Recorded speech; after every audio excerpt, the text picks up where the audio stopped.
আমাদের তেলের দাম শেষমেশ বৃদ্ধি হইল মাননীয় স্পিকার। বাংলাদেশে জ্বালানির কোনো ঘাটতি নাই। যদি জ্বালানির কোনো সংকটই না থাকে তাহলে এত লম্বা লাইনই বা কেন, দামই বা বাড়াইতে হয় কেন? ব্রাহ্মণবাড়িয়া 2 আসন থেকে নির্বাচিত মাননীয় সদস্য রুমিন ফারহানা। ধন্যবাদ। মাননীয় স্পিকার, আপনাকে অসংখ্য ধন্যবাদ। মাননীয় স্পিকার, কাদম্বরী মরিয়া প্রমাণ করিল যে কাদম্বরী মরে নাই। আমাদের তেলের দাম শেষমেশ বৃদ্ধি হইল মাননীয় স্পিকার, কিন্তু তার আগে আমরা দেখলাম কয়েক কিলোমিটার জুড়ে লম্বা লাইন।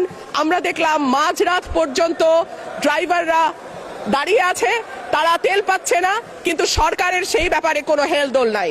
আশ্চর্য হয়ে লক্ষ্য করলাম মাননীয় স্পিকার, মন্ত্রীরা যখন সংসদে বক্তব্য দেন তখন তারা অবলীলায় বলেন বাংলাদেশে জ্বালানির কোনো ঘাটতি নাই, কিন্তু মাননীয় স্পিকার যখন তেল নিতে যায় তখন দেখা যায় 3 কিলোমিটার লম্বা লাইন। মাননীয় স্পিকার, সরকার সম্ভবত কিছু পদক্ষেপ গ্রহণ করবার ঘোষণা দিয়েছে। তার একটা হচ্ছে মার্কেট প্লেস 7টা বাজে বন্ধ করে দেয়া।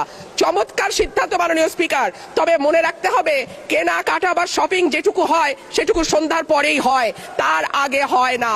2 হইল অফিস আদালতের সময় বলে পরিবর্তন করবে। 5 দিনের জায়গায় 4 দিন বা 3 দিন তারা কর্মঘণ্টা ঠিক করবে। কিন্তু প্রশ্নটা হচ্ছে যদি জ্বালানির কোনো সংকটই না থাকে তাহলে এত লম্বা লাইনই বা কেন, দামই বা বাড়াইতে হয় কেন, অফিস কর্মসূচি সময় পরিবর্তন করতে হয় কেন? এই প্রশ্নগুলা তো ওঠে মাননীয় স্পিকার। মাননীয় স্পিকার, আপনার মাধ্যমে এই সংসদের কাছে আমি জানতে চাই, জ্বালানি মন্ত্রীরা যখন গণমাধ্যমে কথা বলেন তখন মনে হয় বাংলাদেশে আল্লাহর রহমতে কোনো সংকট নাই।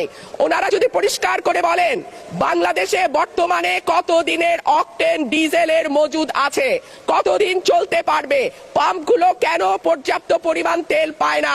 আমাদের তেলের দাম শেষমেশ বৃদ্ধি হইল মাননীয় স্পিকার। বাংলাদেশে জ্বালানির কোনো ঘাটতি নাই। যদি জ্বালানির কোনো সংকটই না থাকে তাহলে এত লম্বা লাইনই বা কেন, দামই বা বাড়াইতে হয় কেন? ব্রাহ্মণবাড়িয়া 2 আসন থেকে নির্বাচিত মাননীয় সদস্য রুমিন ফারহানা। ধন্যবাদ। মাননীয় স্পিকার, আপনাকে অসংখ্য ধন্যবাদ। মাননীয় স্পিকার, কাদম্বরী মরিয়া প্রমাণ করিল যে কাদম্বরী মরে নাই। আমাদের তেলের দাম শেষমেশ বৃদ্ধি হইল মাননীয় স্পিকার, কিন্তু তার আগে আমরা দেখলাম কয়েক কিলোমিটার জুড়ে লম্বা লাইন।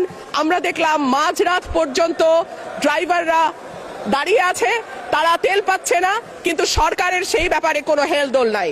আশ্চর্য হয়ে লক্ষ্য করলাম মাননীয় স্পিকার, মন্ত্রীরা যখন সংসদে বক্তব্য দেন তখন তারা অবলীলায় বলেন বাংলাদেশে জ্বালানির কোনো ঘাটতি নাই, কিন্তু মাননীয় স্পিকার যখন তেল নিতে যায় তখন দেখা যায় 3 কিলোমিটার লম্বা লাইন। মাননীয় স্পিকার, সরকার সম্ভবত কিছু পদক্ষেপ গ্রহণ করবার ঘোষণা দিয়েছে। তার একটা হচ্ছে মার্কেট প্লেস 7টা বাজে বন্ধ করে দেয়।